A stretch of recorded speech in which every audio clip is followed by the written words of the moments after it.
This high-power first focal plane scope comes from CVLife. Yes, CVLife, a brand known for making budget-tier and some would say airsoft-tier products. But this new Bearpower scope certainly looks legit. We're going to see if it can really perform or if it's just cosplay on this episode.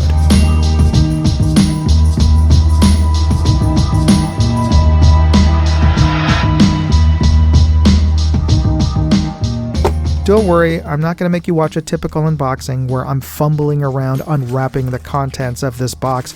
Instead, let me just show you the contents of this box. And oddly, the package it came in was just this plain white box. This is the CVLife Bearpower 6-24 power by 50mm rifle scope. And this is CVLife's first, well, I wouldn't call it high-end, they're still a budget scope, but more in line with PRS-style shooting for long range. Interestingly, it has a fairly tall parallax and illumination knob, or turret here. That's one thing that struck me in terms of the design that's a little bit unusual. It does come with two CR2032 batteries, so I've installed one, and one thing I did notice is that it does have an off in between its illumination settings. We have our parallax focus from infinity down to 10 yards, though it does seem to go past that. Anyway, let's take a look at our windage and elevation turrets. You can hear nice audible and very tactile turrets. And really no slop. It has a built-in zero stop, and it is solid. Unusually, it's using set screws. I'm not a fan of having to futz around this much to reset your turrets. You can see here that this black ring has a single tooth, which stops at the turret base tooth there and just locks it in. Alright, so we got this back down, and now it turns freely with the zero stop deactivated.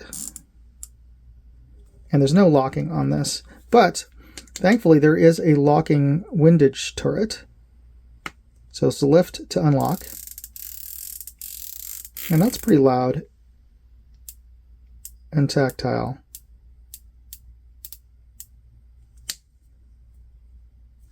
Alright, and each click on this is a quarter MOA, so that's pretty standard. Let's check out our magnification wheel.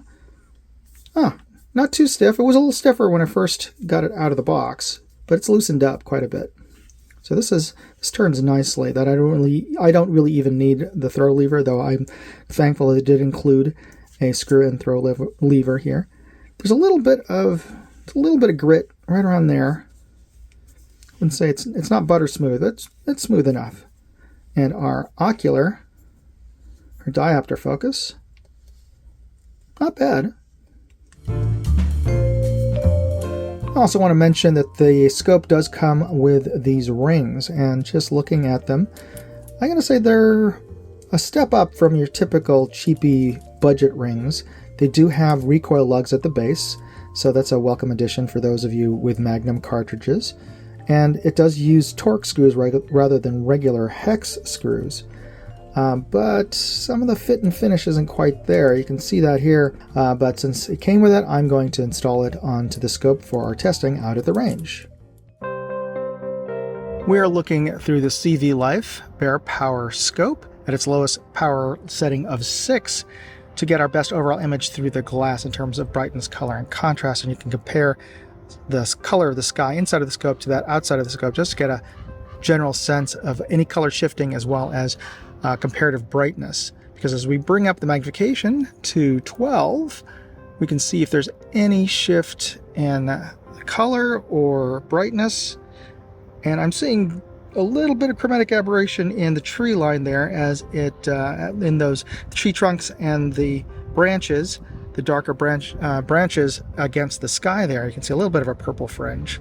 But let's bring it up to its maximum, 24 power. And that is the clarity that we're getting at 24 power. I can clearly see a trail marker sign just to the right of the center crosshairs. That is a 8-foot tall pole with a 36-inch steel sign on top of it, so it's a good proxy for an IPSC target at this distance.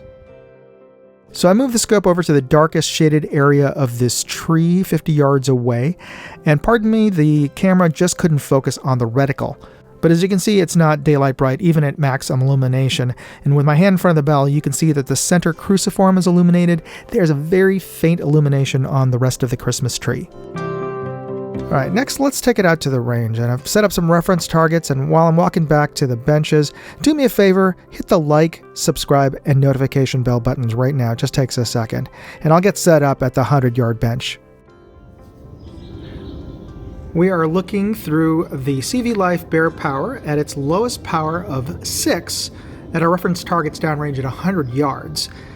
And now would be a good time to check out our range of adjustments here. And let's start with our elevation. That is the top of our elevation right there. And we're seeing the edge of our eye box there. That was the bottom.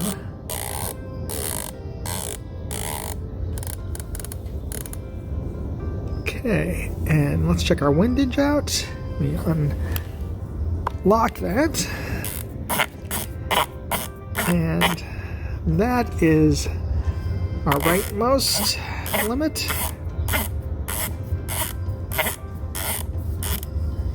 That's our leftmost limit. Okay, let's bring this back to center. So it has a fairly tight eye box, as we can see. All right. And let's bring up our magnification up to halfway, which is 12 power on the scope, and see what we can see.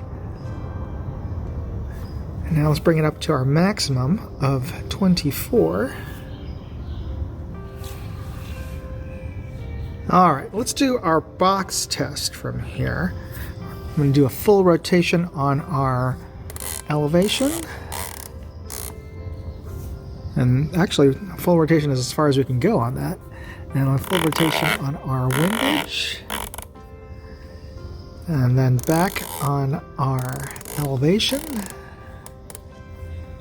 And then back on our windage.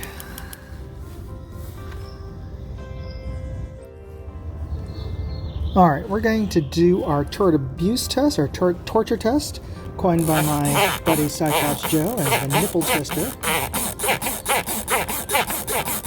Just gonna turn the heck out of these turrets.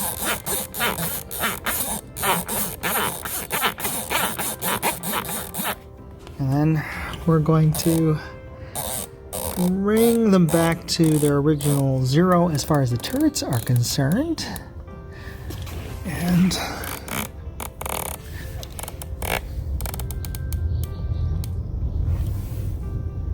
hey, it actually came right back. Wouldn't you know it?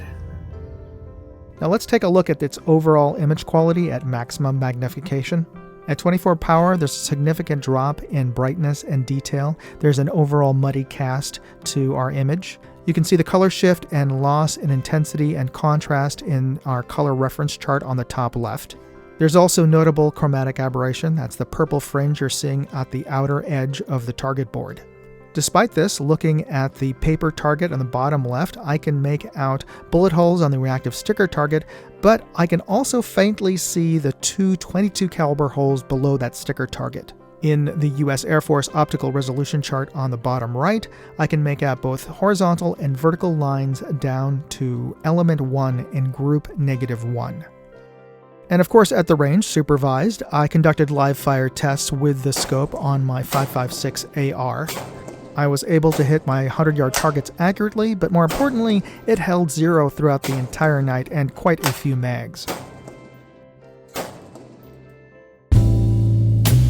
Alright, before we start talking about the Bearpower, do me a favor, hit the like, subscribe, and notification bell buttons right now if you haven't already. Just takes a second, it's absolutely free, they don't charge you for subscribing to my channel. But I appreciate you taking the time to do that, and I also want to show some appreciation to CVLife for sending out this scope for me to test and evaluate. And I can certainly say that this is probably the best scope that they've ever put out. That said, it is not, I'm not going to claim that it is as good as a Leupold or $1,000 optic. It is most certainly a budget tier optic. That said, it performs, as you saw. It held 0, it tracks, it's a first focal plane scope that has a pretty decent reticle. But it's not without its faults. It's got a pretty tight eye box, and you saw it had significant chromatic aberration and lost light and detail at 24 power. Again, that's pretty par for the course for a budget optic. And certainly with a price tier under $300, this seems like a pretty good value. That said, for just a little over $300, you're getting into some pretty stiff competition with the likes of Arkin SH4, Anathlon Argos, or Right-On Conquer. Let me know in the comments if you own any of those scopes and how you think this scope compares to one of those. And if you're interested in picking up one of these scopes, I'll include product links and more information in my full written review at moondogindustries.com. Check out that review and use that link if you want to help support this channel. Anyway, I appreciate that, and I want to thank you for taking the time to watch this video. You be safe out there. Moondog, out. Hey, I'd like to know what you thought of this video. Leave me a comment or chat with me on Facebook, Twitter, TikTok, MeWe, Instagram, or Locals. And if you want to see all of my videos, go to moondogindustries.com.